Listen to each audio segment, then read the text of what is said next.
Donc dans cette étape, nous allons créer le plan de coffrage du niveau du rez-de-chaussée. Et un plan de coffrage, donc c'est un plan où seuls les éléments structurels en béton armé apparaissent. Il va servir au bureau d'études, structure pour effectuer des calculs et à l'entreprise de gros œuvres pour réaliser les éléments. Donc on va créer une vue où seuls les éléments en béton armé vont être visibles. Donc pour ça, on va dupliquer la vue plan de structure rez-de-chaussée. Donc on va se placer plan de structure rez-de-chaussée, dupliquer la vue.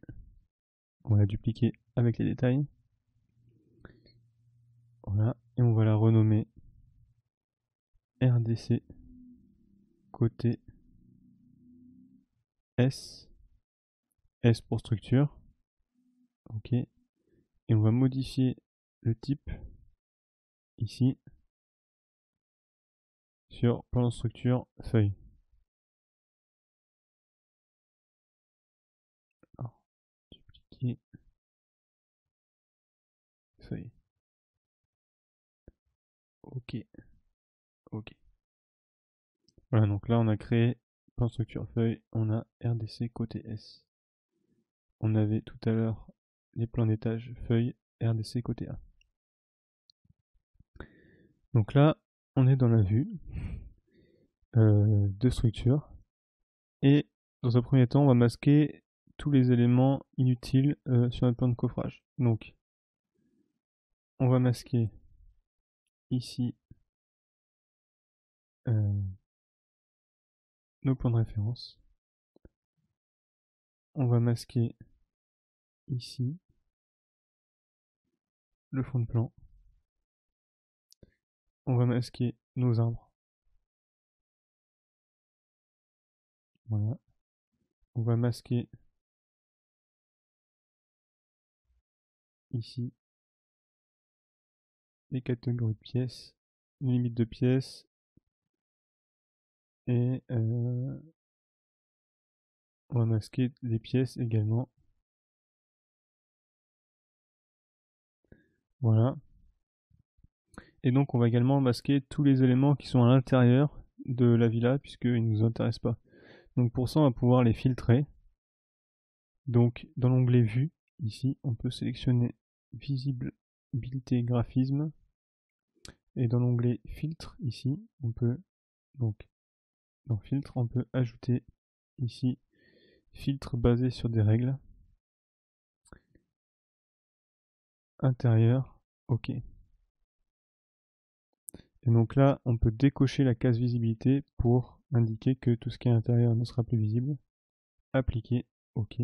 Et donc là, toutes les cloisons, l'escalier ne sont plus visibles.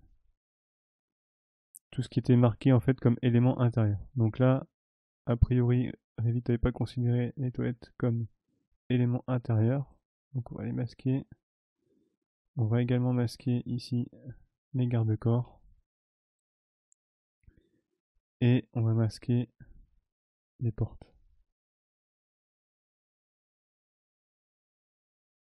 Voilà. Donc par contre, ce qui nous reste, c'est ici les menuiseries.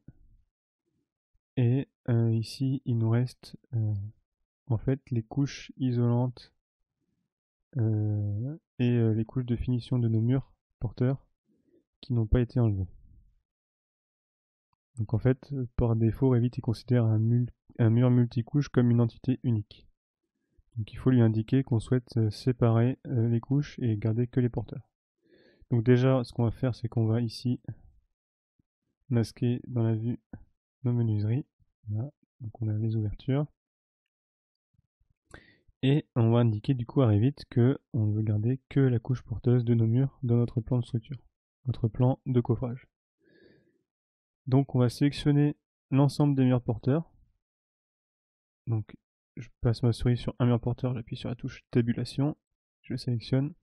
Et ici on va créer des éléments. Donc ici modifier, créer des éléments. Voilà. Et donc en fait, maintenant Revit considère les murs comme des superpositions de couches. Donc si je viens dessus, voilà, je peux sélectionner une à une. Ici, la couche d'isolant. Ici, la couche de béton. Donc on va pouvoir désormais venir masquer les différentes couches, notamment les couches d'isolant et de finition. Donc on va utiliser des filtres pour cela. Donc on va créer deux filtres qui permettent de désigner les éléments porteurs et non porteurs. Donc dans l'onglet Vue, ici, on va sélectionner Filtre. Donc ici, Graphisme, Filtre. Donc on a cette fenêtre qui apparaît. Et on va créer un filtre qui va être basé sur des règles qu'on va nommer porteur. Donc nouveau, nom du filtre, porteur. OK. Liste de filtres. Voilà, donc ABC, éléments. Voilà, je sélectionne éléments. Et je vais filtrer, donc ici, construction, égale, voilà, noyau, pardon. Ici, donc je fais appliquer, et donc ce filtre, il va filtrer les éléments de construction noyau. Je vais créer également un filtre finition des éléments de construction de finition. Donc, je crée un nouveau filtre que j'appelle finition. OK. Je vais sélectionner ici pour dire que je vais filtrer des éléments de construction qui seront égales à finition, à appliquer. Donc là, j'ai créé ces deux filtres, finition et porteur. Et désormais, dans visibilité graphisme, ici, dans filtre, je peux ajouter mes filtres porteur, finition, et dire que je veux garder la visibilité sur les porteurs, mais ne plus avoir la visibilité sur les finitions. Appliquer. Voilà. Et donc là, je n'ai plus que les éléments de béton armé qui sont visibles.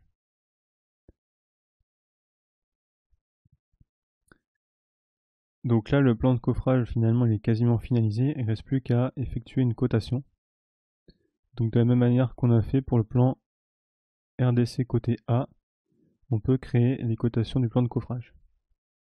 Donc on va déjà coter, en fait, nos murs, nos fondations de nos poteaux, et on verra ensuite pour l'épaisseur de dalle. Donc pour ce qui est des cotations, on peut se baser ici sur ce plan-là, qui définit les cotes. Donc ça c'est le plan de coffrage ici au niveau des fondations. Donc nous on va pouvoir le faire au niveau du rez-de-chaussée avec les ouvertures. Donc ce qu'on va faire, c'est qu'on va masquer ici également les vues en coupe. Et on va également créer des lignes, des plans de référence pour positionner les cotes ici de nos fils de mur de manière un peu plus organisée. Donc voilà, je montre les éléments que j'avais masqués. Donc non, je vais aller dans vue, visibilité graphisme, catégorie d'annotation, pardon, et je vais dire que je veux voir ici les plans de référence. Je vais aussi indiquer les symboles de sens de portée pour indiquer qu'on a une dalle. Non, ça ne s'affiche pas.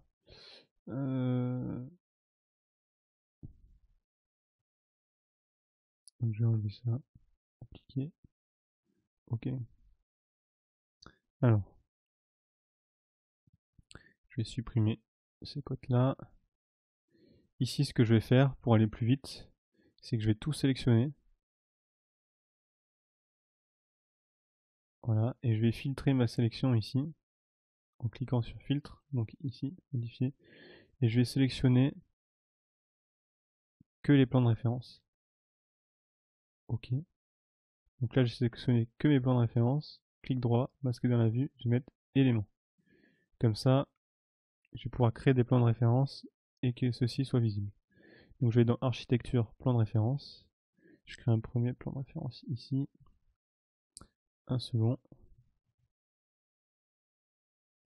Et je vais créer un plan de référence ici. Et je vais créer un second plan de référence là. Voilà. Donc ça sera pour les côtes extérieures. Donc ce plan de référence, je le situe à 1,50 m du bord du mur. Et celui-ci, je vais le situer à 1 m du plan de référence, ici. Celui-ci, pareil, à 1,50 m. Et celui-ci, à 1 m. Voilà. Donc je vais pouvoir placer ici mes côtes. Alors ce que je vais faire également, c'est que je vais rajouter un autre plan de référence au-dessus, qui sera distant ici de 1 m. Comme ça, je vais pouvoir venir positionner ici. J'ai pas sélectionné. Ah si. Il faut que je déverrouille ici mes quadrillages. Voilà, comme ça, je vais pouvoir ici les décaler au niveau de ce plan de référence. Donc comme ça, ils seront plus proches. Donc je les ai verrouillés, je vais les déverrouiller. Enfin, je les ai déverrouillés, pardon. Je vais les reverrouiller pour éviter tout problème. Et je refais la même manipulation ici sur le côté.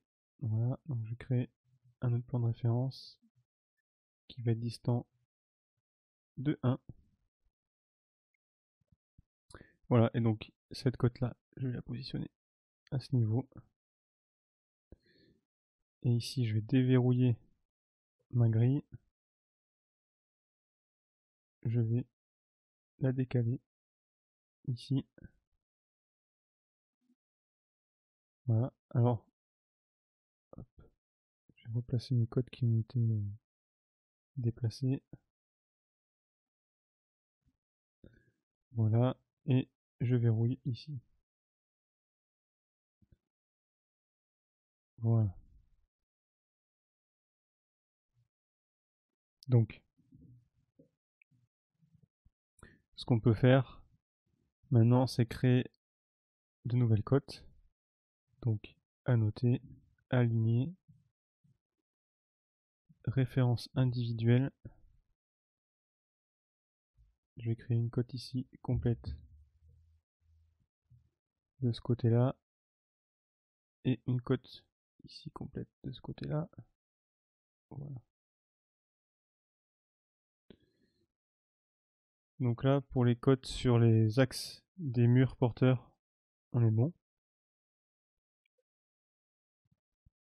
Ce qu'on va faire maintenant, c'est que je vais coter l'intérieur du mur. Et également, je vais coter les ouvertures là.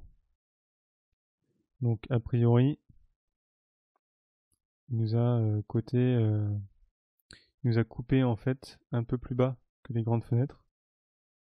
Donc ce qu'on peut faire, c'est modifier la hauteur de la vue ici pour indiquer les hauteurs de fenêtres.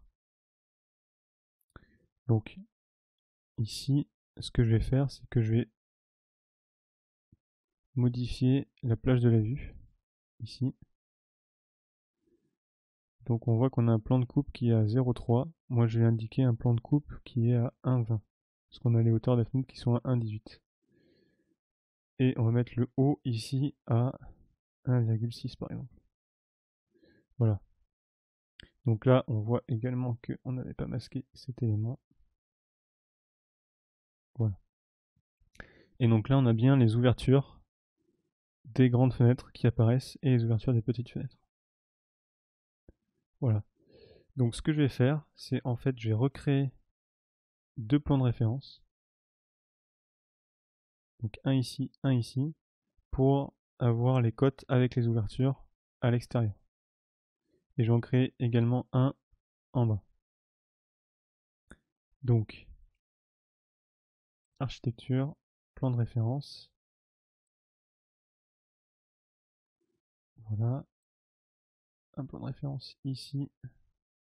Et on va créer un plan de référence en bas. On va même en créer deux. Voilà. Donc, ce que je vais faire, c'est que ici, donc je vais déverrouiller à nouveau mes quadrillages et je vais les décaler en hauteur. Voilà. Alors, je n'avais pas réglé ici la distance, je vais régler à une distance de 1 mètre. Voilà, donc comme ça, quand je vais décaler mes quadrillages, j'ai mes codes qui viennent avec, donc c'est parfait. On va effectuer la même opération ici. Voilà. Je décale. Donc je déverrouille. Je décale mes quadrillages. Les cotes viennent avec. Voilà. Donc là, je vais reverrouiller l'ensemble de mon quadrillage. Donc je verrouille. Je verrouille également ces quadrillages ici. Et je vais pouvoir donc créer mes cotes intérieures avec les ouvertures. Donc je vais aller dans Annoter, aligner. Vous sélectionnez ici référence individuelle. Et vous pouvez créer vos cotes extérieures en prenant compte des ouvertures. Donc c'est un peu fastidieux parce que Revit ne fait pas automatiquement ce travail. Donc voilà pour le mur nord, vous pouvez placer votre cote sur le plan de référence créé à cet effet. Donc vous pouvez effectuer la même manipulation ici sur le mur ouest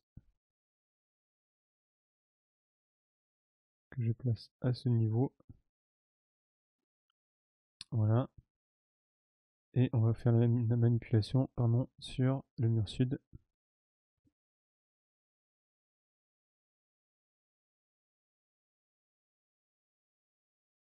Donc ici je passe par le mur porteur jusqu'au mur porteur de la file 3 et j'indique à nouveau les ouvertures.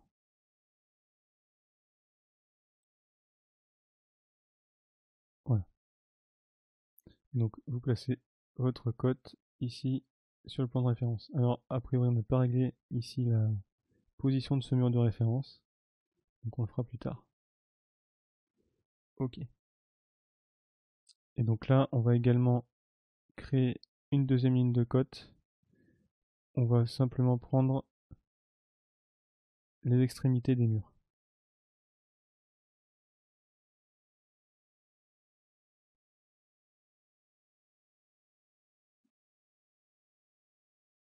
Donc je prends cette extrémité là, celle-ci, le mur 3, le mur 4. Et vous pouvez positionner la cote ici. Voilà, donc on va régler ici la position de nos cotes avec les plans de référence. Donc ici j'indique 1,50 m. Pour le premier, pour le second, je place à 1 mètre du précédent. Et on va régler la position de nos cotes pour avoir un plan un peu propre. Donc la première, ici, et la seconde ligne. Voilà. Donc là, on a fini pour nos cotations sur les murs extérieurs. Donc ce qu'on va faire, c'est qu'on va coter maintenant l'intérieur pour simplement indiquer la position des poteaux et des fondations des poteaux. Donc toujours j'utilise l'outil aligner. Donc là, je vais me concentrer dans un premier temps sur les fondations.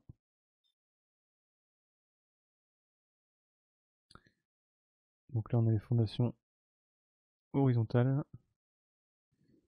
Je vais répéter cette opération pour les fondations verticales. Donc je prends ici le mur, les fondations qui sont au niveau du mur rideau. Donc il faut arriver à placer ensuite la cote pour que ça reste lisible tout de même. Donc, je vais placer ici. Voilà. Et on va répéter cette opération, cette fois pour les murs et les poteaux. Donc horizontalement ici.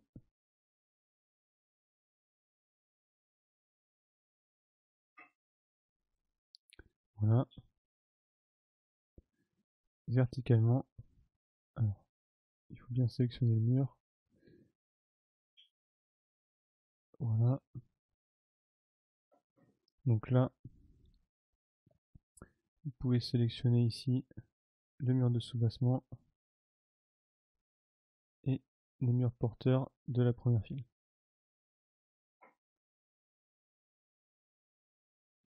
Voilà, donc là, on a créé une cotation précise de l'ensemble des porteurs, que ce soit les murs porteurs, les poteaux et les fondations sur lesquelles ils sont positionnés. Et il ne reste plus qu'à indiquer le niveau de la dalle. Donc pour ça, on va utiliser un peu le même subterfuge que sur le plan d'architecte. Donc on va créer une dalle de béton de 20 cm qui va être confondue avec la couche de béton du dallage sur vide sanitaire. Donc on va aller dans structure, sol, plancher. On va sélectionner donc la dalle de béton de 20 cm et on va indiquer un décalage de moins 12 cm. Donc moins 0,12 ici. Et on va dessiner notre dalle. Donc on peut la dessiner, on n'est pas obligé de suivre en fait les limites de la dalle complète, hein. On peut la dessiner au milieu. C'est simplement un support en fait pour indiquer le niveau. Voilà. Donc là, Revit nous dit qu'on a des sols qui se chevauchent. Donc c'est pas un souci. Donc ensuite, ce qu'on va faire, c'est qu'on va sélectionner notre dalle ici et on va la masquer. On va également chercher à positionner du coup l'étiquette de dalle. Donc on va définir le niveau de définition sur faible. Voilà, donc on retrouve ici notre première étiquette. Donc on va créer une seconde étiquette, mais sur la deuxième dalle. Donc là on la voit pas très bien. Donc pour retrouver la dalle que je viens de créer, je vais en fait me placer donc à une visibilité plus basse. Donc je vais venir couper en fait aux alentours de moins 15 cm. Donc pour ça je modifie la plage de la vue. Et j'indique ici moins 0,15. J'applique. OK. Donc là on ne voit pas encore la dalle que j'ai créée. En fait c'est parce que tout à l'heure dans visibilité graphisme, on avait indiqué comme filtre tous les éléments intérieurs. Donc là on va les afficher temporairement et on voit ici que notre dalle apparaît. Donc là on va pouvoir positionner notre étiquette de dalle. Donc on va créer une occurrence sur la dalle et on va pouvoir à nouveau donc chercher donc dans famille rechercher. Donc là on me demande d'enregistrer, j'enregistre. Donc je vais rechercher dans famille étiquette de dalle. Et donc là cette fois je vais choisir niveau fini plus épaisseur. Donc je crée une occurrence ici sur l'étiquette que je viens de créer.